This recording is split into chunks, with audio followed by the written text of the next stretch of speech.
Hello. I like to, let's see, wow, I don't know if you can see it. It's happy, joyous, and free. And that's what I wish for you. It's what I lived through. It's my life. But I don't know that it's yours. I don't know how you can be happy, joyous, and free when you're a slave. And most of you are. Uh, you know, the difference between you and me is I'm an eagle and you're a pigeon. And pigeons live in big groups of birds and what they call a flock. And an eagle lives by himself and only comes together with another eagle just to breed. And they do breed for life, some of them, and most of them. And they stay within that group. I know there's a grouping in Canada, I believe it is, where a whole bunch of bald eagles get together, and you can find a whole bunch of them together at a certain time of year. And I think that's more or less to bring young eagles together and let them find their mate, kind of like a club situation in human form. But the difference is the eagle soars way above the clouds. When there's a storm, it flies above the storm. It's not affected by the storm.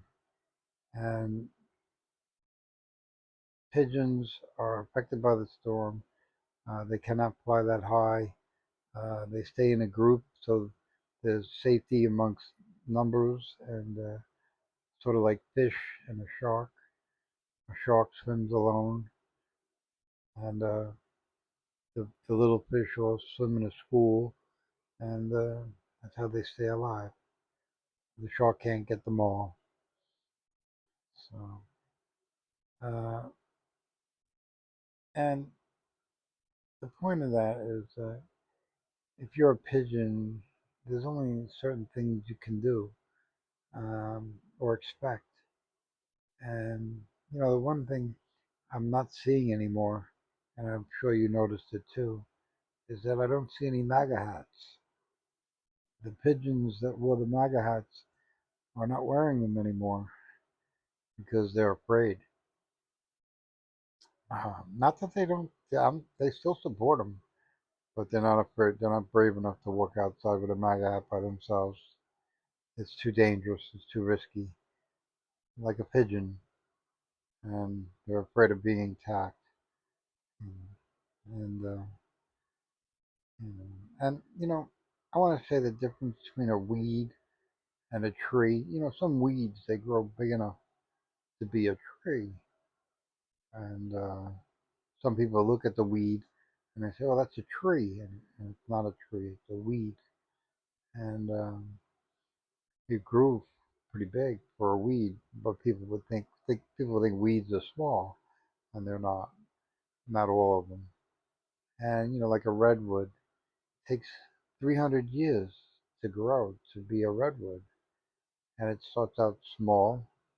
And when it's small, nobody regards it. They're like, "Oh, that's going to be a mighty tree in 300 years," and all that.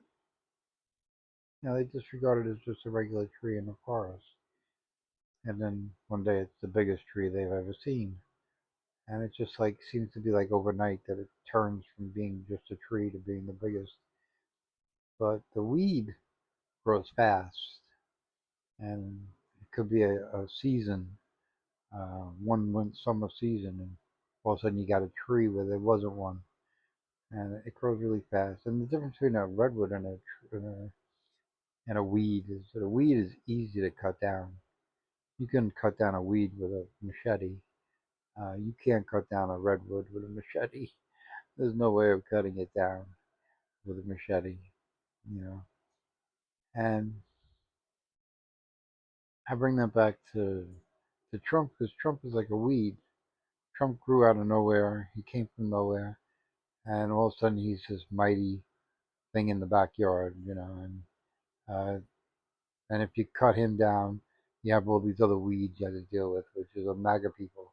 They're all weeds or pigeons, whatever you want to say. And you know, Trump is nothing more than a pigeon. He's not very strong. He's not majestic.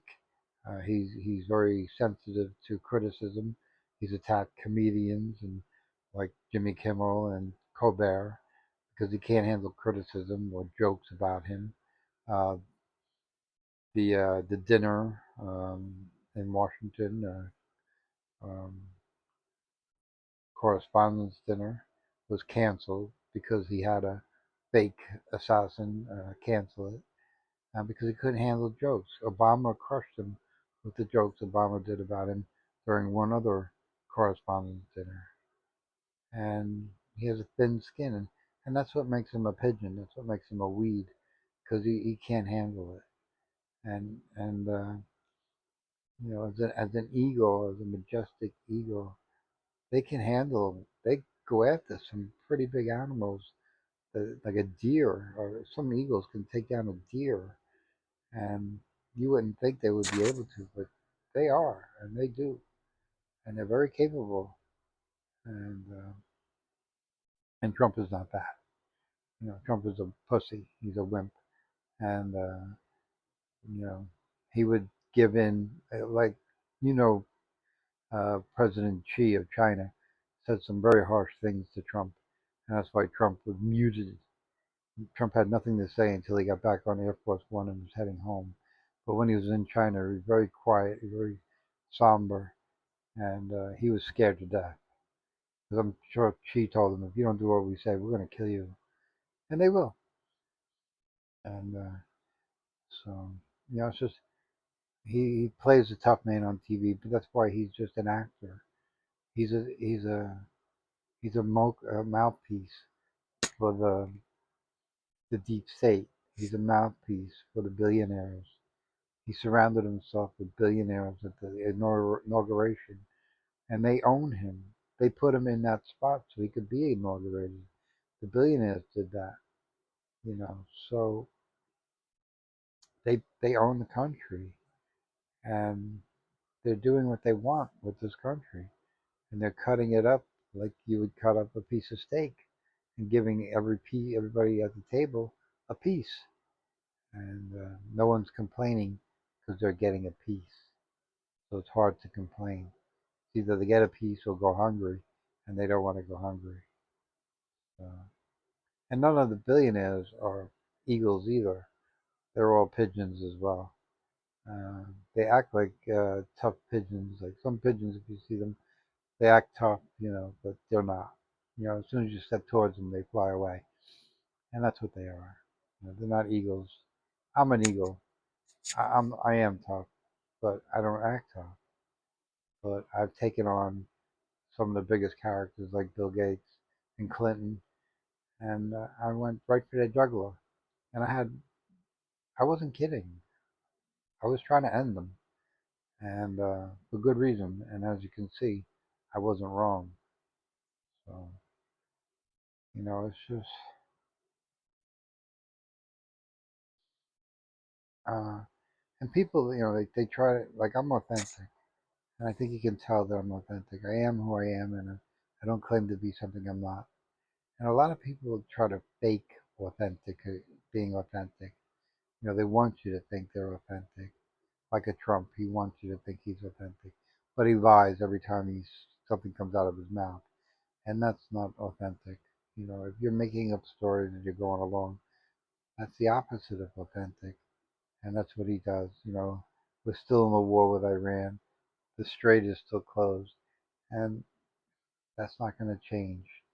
And he says it doesn't matter what Iran does, we won anyway, and that's not true. And there's a reason like 6 presidents didn't go after Iran, and this bungling idiot did, and he wants you to think he's authentic. And the problem is the pigeons, the MAGA people, the Tea Party people, they all bought it, hook, line, and sinker. And he was their man. He was their man to go up against the eagle. And, you know, I would say Putin is more of an eagle, and Xi is more of an eagle, and Trump is a wannabe eagle, and he'll never be an eagle. And It's a shame because we need an eagle in charge of this country. We need an eagle running this country for the people, not to line their pockets like Trump does. Trump buys all the best stock and puts all the legislation that helps that stock and helps his pocket, and that's all he cares about. If you want a pardon, you got to pay for it, and that's how he runs the government. So, and the Democrats, they're pigeons, major pigeons. I would say they're not even pigeons; they're sparrows. They're so gay, it's unreal. Um, they're just pathetically stupid, and you know, it's hard. Uh, but I know that in time things will change, and they'll change to the way we like them and want them. But will they change in your time and my time? Probably not. But they will change. You know. It's funny that people voted for Trump and then they lost their health care, they lost their job, and they deserve it.